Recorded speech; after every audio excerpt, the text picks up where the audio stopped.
Donald Trump ক্ষমতায় ফিরে তালেবানের প্রতি কঠোর অবস্থান নিয়েছেন। তিনি হুঁশিয়ারি দিয়েছেন, আফগানিস্তানে ফেলে যাওয়া মার্কিন অস্ত্র ফেরত না দিলে তালেবান সরকারকে যুক্তরাষ্ট্র কোনো ধরনের সহায়তা দেবে না। কিন্তু ট্রাম্পের এই দাবিকে সরাসরি প্রত্যাখ্যান করেছে তালেবান। তারা সাফ জানিয়ে দিয়েছে, মার্কিন ও ন্যাটো বাহিনী যেসব সামরিক সরঞ্জাম রেখে গেছে সেগুলো এখন আমাদের সম্পত্তি, এগুলো ফেরত দেওয়ার প্রশ্নই আসে না।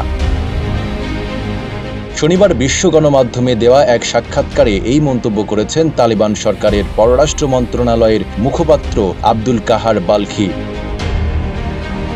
2021 সালে আফগান সেনাদের হাতে তুলে দেওয়া মার্কিন অস্ত্র ফেরত দেওয়ার ট্রাম্পের দাবি সম্পর্কে কাহার বালখি বলেন, এই সামরিক সরঞ্জাম আফগানিস্তানের রাষ্ট্রীয় সম্পদ, এটি আমাদের অধিকার এবং এটি আমাদেরই থাকবে।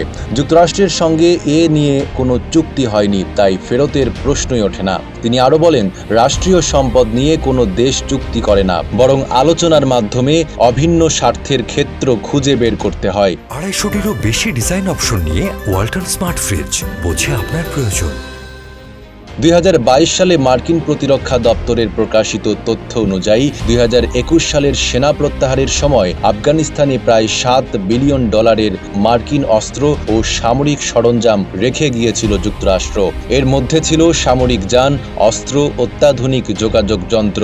এই অস্ত্রগুলো এখন তালেবানের কাছে বিজয়ের প্রতীক হিসেবে প্রদর্শিত হচ্ছে। যদিও তালেবান যুক্তরাষ্ট্রের সাথে সম্পর্ক উন্নয়নের ইচ্ছা প্রকাশ করেছে, তবে তারা স্পষ্টভাবে জানিয়েছে, আমরা যুদ্ধের অধ্যায় বন্ধ করে নতুন অধ্যায় শুরু করতে চাই। কূটনৈতিক সম্পর্ক স্থাপনে আগ্রহী, তবে কোনো শর্তে মার্কিন অস্ত্র ফেরত দেব না।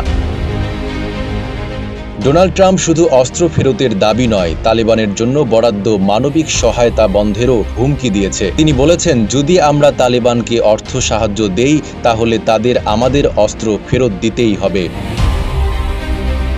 বর্তমানে জাতিসংঘ ও বিভিন্ন এনজিওর মাধ্যমে আফগানিস্তানে মানবিক সহায়তা হিসেবে প্রতি বছর প্রায় $3 বিলিয়ন পাঠায় যুক্তরাষ্ট্র। তবে তালেবান বলছে, আমরা যুক্তরাষ্ট্রের কাছ থেকে কোনো অর্থ সাহায্য পাই না, বরং আমাদের সম্পদ জোরপূর্বক আটকে রাখা হয়েছে।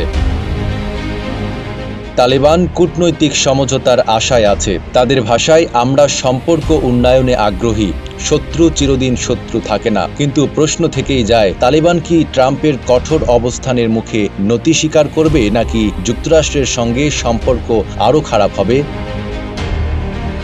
নাঈম আরাবী, ঢাকা পোস্ট।